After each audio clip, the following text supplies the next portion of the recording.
இல்ல நான் காங்கிரஸ்ல போகல. ஆமா, இன்னைக்கு காங்கிரஸ் எங்க இருக்குது?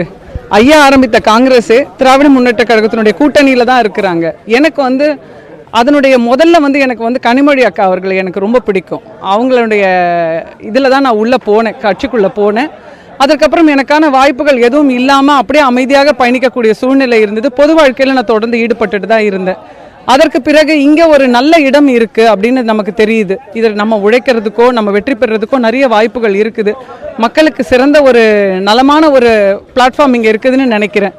அதனால நான் இங்கே இன்னைக்கு சேர்ந்து கொண்டேன். ஆமாம், அப்படிதான்.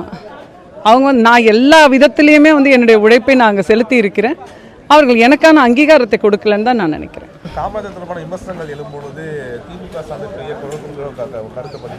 ஆமாம் ஆமாம், நிச்சயமா. இப்போ அந்த முக்தார் அப்படிங்கிறவங்க பேசுகிறதும் அதை தாண்டியும் நிறைய பேர் தவறான கருத்துக்கள், அப்படி இல்லவே இல்லாத ஒரு விஷயத்த திரும்ப திரும்ப பேசிக்கிட்டு இருக்கிறாங்க. அப்படி இருக்கும்போது அந்த மாதிரியான ஆட்களை எல்லாம் நிச்சயமாக அவங்க கண்டிக்கணும், தண்டிக்கப்பட வேண்டியவர்கள் அவர்கள். ஏன்னா சொசைட்டிக்கு ஒரு தவறான தகவல்களை பரப்பிக்கிட்டு இருக்காங்க. அவங்களுக்கு எந்த விதமான அவங்களுக்கு தண்டனைகளும் கொடுக்காம கண்டுகொள்ளாமல் இருக்கிறாங்க. இது ஒரு தவறான முன்னுதாரணமாக இருக்கும்னு நினைக்கிறேன். வாழ்த்துக்கள் சொன்னாங்க, வேற எதுவும் பேசல. நான்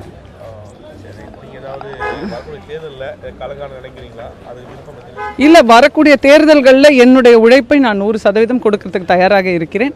அவங்க எனக்கான பணிகள் என்னன்னு சொல்லும்போது அதை அழகாக அவங்களுடைய வழிகாட்டுதலின் பேரில் நம்ம முன்னாடி செய்யலாம்.